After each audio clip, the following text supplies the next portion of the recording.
E a gente vai falar sobre a nossa saúde, é claro. Principalmente agora, nessa época do ano que vem o frio, né? O clima muda, a gente sente a temperatura muito mais amena, geladinho às vezes muito úmido. Então, olha, muita gente acaba ficando com problemas respiratórios, espirrando mais, tossindo mais e podem até apresentar asma, sinusite, bronquite, mesmo com os cuidados que tomam de se proteger e de se agasalhar. Aí tem também a poluição das grandes cidades, a inversão térmica, que deixa todo mundo mais vulnerável a essas doenças respiratórias. Segundo a Organização Mundial da Saúde, as alergias atingem cerca de 30% da população mundial.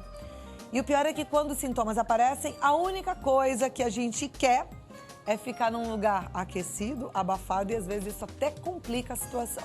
Agora, o que muita gente não sabe é que a gente pode prevenir essas doenças respiratórias nessa época do ano. E é por isso que eu recebo hoje a doutora Maria Vera Castelhano, pneumologista, diretora do Serviço de Doenças do Aparelho Respiratório do Hospital do Servidor Público do Estado de São Paulo. Ela é membro da Comissão de Antitabagismo da Sociedade Brasileira de Pneumologia e Tisiologia e vai nos ajudar a entender um pouquinho esse momento e essas doenças respiratórias. Doutora, muito obrigada por ter vindo. Obrigada a você, Cláudia. Prazer recebê-la. Vamos sentar ali pra gente conversar Obrigada um pouco mais? pelo convite.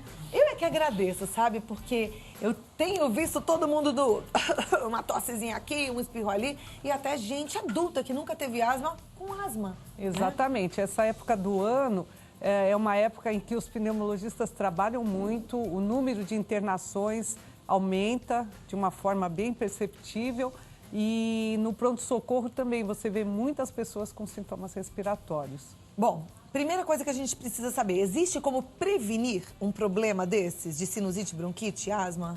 Olha, nós sabemos as razões por que esse número de atendimentos aumenta. Então, isso se dá pelo fato do ar estar frio. O ar frio é um estímulo para o broncoespasmo.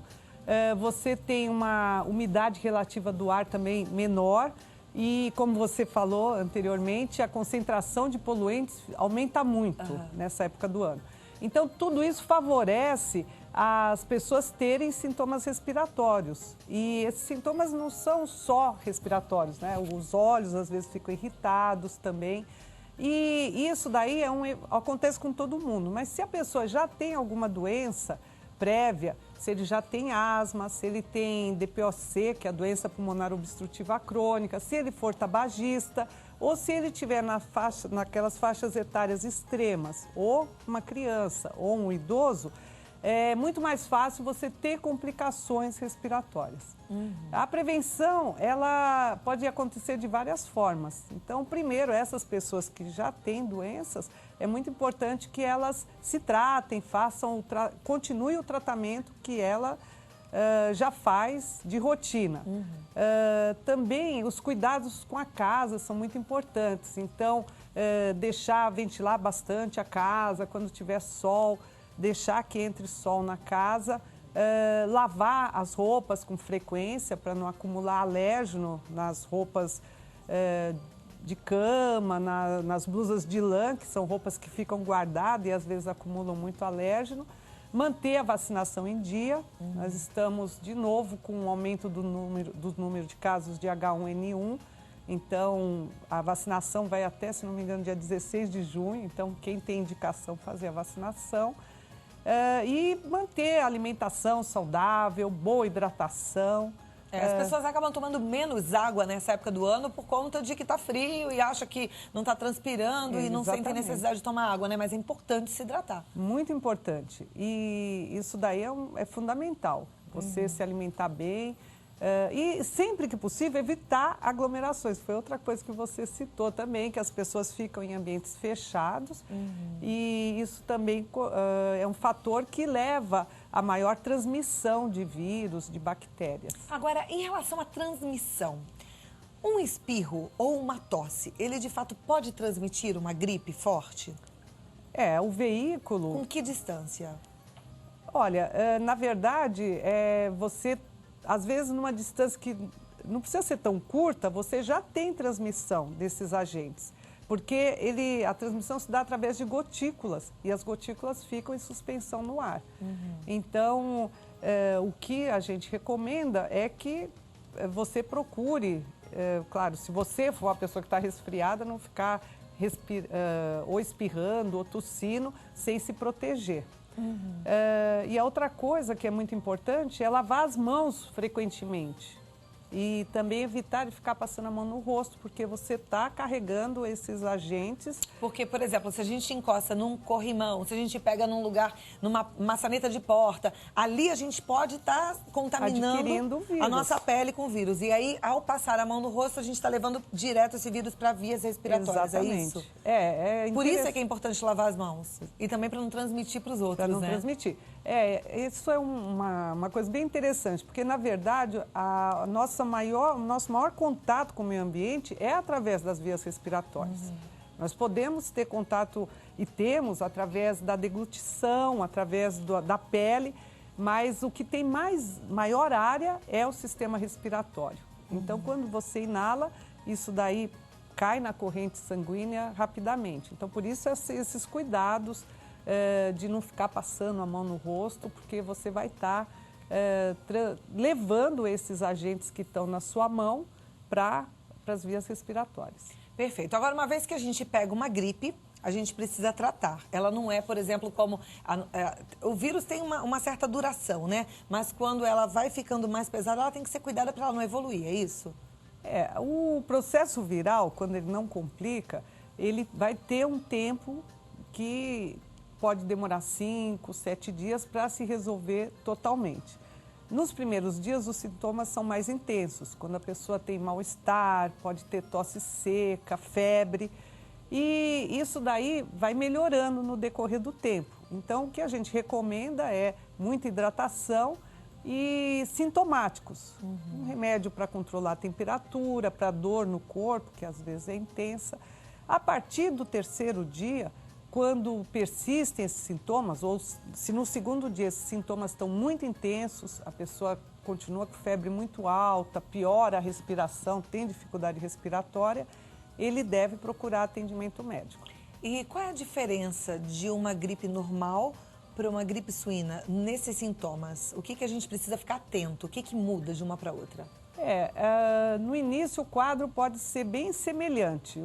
A grande diferença é o desconforto respiratório. Então, quando você tem uma virose por H1N1, o que a gente observa é que a pessoa tem dores, às vezes dores intensas e muita falta de ar. Muito intensa, que no resfriado comum isso não costuma acontecer. Porque no resfriado comum, eu até pergunto isso, acho que é importante todo mundo ficar atento, a gente costuma se automedicar, medicação para os sintomas. Estou com dor no corpo, estou com dor de cabeça, com um pouquinho de febre, mas no caso da gripe H1N1, o importante é ir para o hospital para receber a medicação correta e o tratamento adequado o quanto antes, não é isso? Claro, claro. Porque a intensidade desses sintomas, em geral, é maior. Então, num resfriado comum, você começa a ter sintomas, toma o sintomático e melhora, fica mais confortável. E quando se trata da H1N1, em geral, esses sintomas persistem. Né? A gente já falou um pouquinho sobre as doenças respiratórias e a nossa produção pesquisou uma terapia, ela ainda não é reconhecida, mas é uma terapia que está dando o que falar. E a gente foi conhecer para ver como é que ela funciona e eu quero assistir essa matéria junto contigo, ok? Claro. E com você que está em casa também, a terapia do sal, haloterapia. Vamos conferir.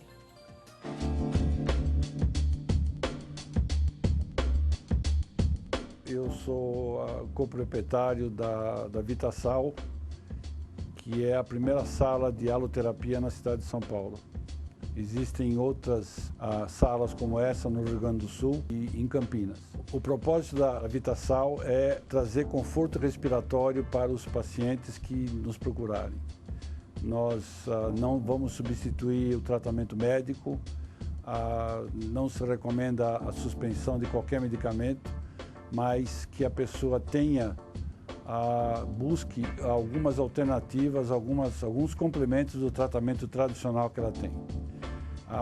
Essa terapia é indicada para sinusite, rinite, asma, bronquite e alguns problemas dermatológicos, como eczemas e também estresse. Bom, em 1843, o médico polonês ele descobriu que os mineiros, apesar das condições adversas de trabalho, eles não tinham problemas respiratórios, ou poucos problemas respiratórios. E aí ele constatou que o fato de eles estarem trabalhando dentro de uma mina de sal foi o efeito causador disso. Depois disso foram criados hospitais subterrâneos nessas cavernas, mas a logística era muito complicada, é muito caro, muito complicado. Então se desenvolveu máquinas que trituram o sal e criando um microclima similar ao que você acha dentro de uma caverna de sal. Então a pessoa senta-se aqui, respira o sal puro, sem nenhum aditivo, e esse sal puro ele penetra nos pulmões, adere ao muco, melhora a circulação, melhoram a respiração, e as pessoas começam a dormir melhor, a usar menos as bombinhas que são paliativos para asma, mas, de novo, recomenda-se que nenhum tratamento seja interrompido e que isso seja feito somente com o aconselhamento do seu médico.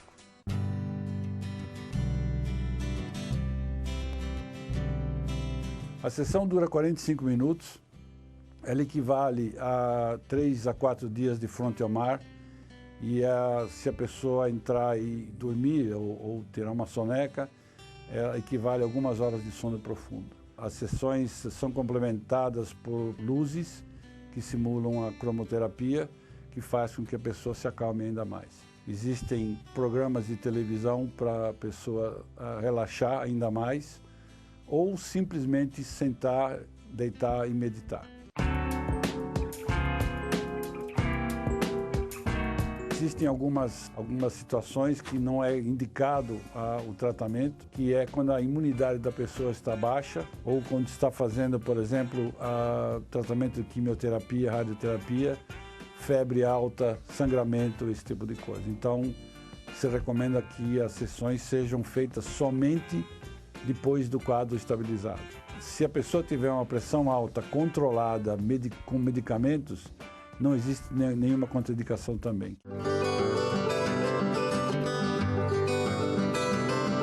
Eu acredito que nós inovamos nas salas no Brasil, trazendo uma sala exclusivamente para crianças, que elas fazem o tratamento sem perceber que estão fazendo o tratamento, porque não tem máscaras, não tem inalação, não tem uma série de coisas.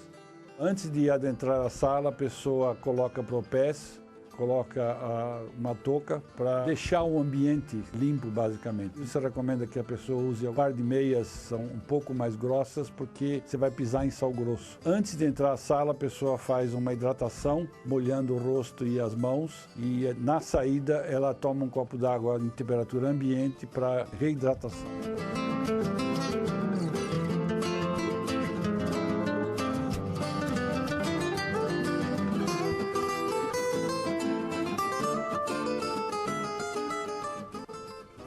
Interessante, dá até vontade de deitar ali um pouquinho e ficar relaxando, né? Pelo aspecto do relaxamento é interessante. Dá vontade, mas a medicina, ele disse que foi criado por um médico, né? Mas existe alguma relação do sal com a condição respiratória? Olha, nós costumamos usar soro para desobstruir as vias aéreas, e quando é feita inalação, o veículo da inalação é soro fisiológico, que tem sódio, cloretos, então isso realmente tem algum efeito nas vias aéreas, porque você regula a homeostase, o equilíbrio de água nas vias aéreas, então isso já é usado.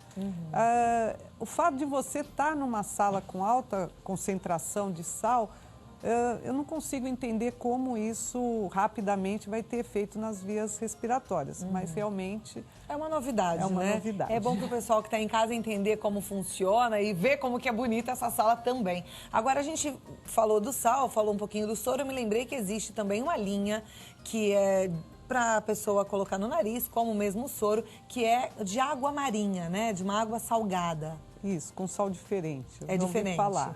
A gente prescreve, em geral, o soro fisiológico comum. E até você pode usar o soro fisiológico mesmo que você compra na farmácia, só que tem que tomar o cuidado de não guardar aquilo muito tempo. Quando você vai guardar, é melhor que você compre uma apresentação comercial que tenha conservantes para poder ficar na sua casa mais tempo. E ficar de olho na data de validade, né? Porque é uma data curta depois que a gente abre o frasco. Então fica lá de olho. Tem algumas perguntas aqui. E é um momento que o telespectador participa e a gente fica feliz de poder levar a resposta para a dúvida do telespectador, né? Eu até digo para os telespectadores para eles se sentirem como num consultório médico mesmo, para eles ficarem bem à vontade para perguntar o que for preciso. E aí, olha, tem umas perguntas aqui que já chegaram. A Bárbara Garcia é de Brasília e ela pergunta o seguinte: além da laranja e das frutas cítricas, quais os outros alimentos que poderiam me ajudar a prevenir gripes e doenças no sistema respiratório?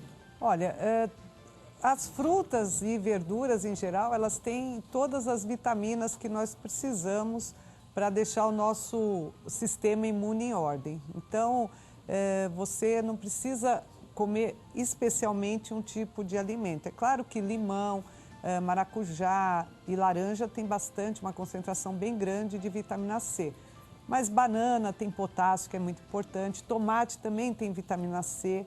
Então, o que é importante, o que eu acho que é ideal é você fazer uma dieta bem variada. A Ana Siqueira tem 52 anos, disse que pela primeira vez ela teve um broncoespasmo sem nenhuma causa anterior. Ela estava numa viagem e sentiu muita falta de ar. Falou que tentou conviver com essa falta de ar durante 2 dias. No terceiro dia foi a um pronto-socorro e falaram que ela poderia até ter morrido se não tivesse sido socorrida. E ela gostaria de entender melhor o que pode ter acontecido com ela. Olha, 10%, aproximadamente 10% da população é alérgica. E essa alergia pode se manifestar em qualquer momento da vida. Então, pode ser na infância e pode ser na idade madura. Na mulher, especialmente na altura da menopausa, muitas vezes ela começa a apresentar os sintomas respiratórios. E você pode ter esses sintomas desencadeados, por exemplo, por uma virose, por alguma infecção, e começar a apresentar os sintomas que você nunca tinha apresentado na vida. O que a gente sempre explica é que também a duração desses sintomas é variável. Alguns casos são mais sérios e se mantêm por muito tempo, mas muitas vezes os sintomas são autolimitados. A pessoa vai sofrer com isso alguns meses, vai fazer o tratamento recomendado e algumas vezes sintomas desaparecem.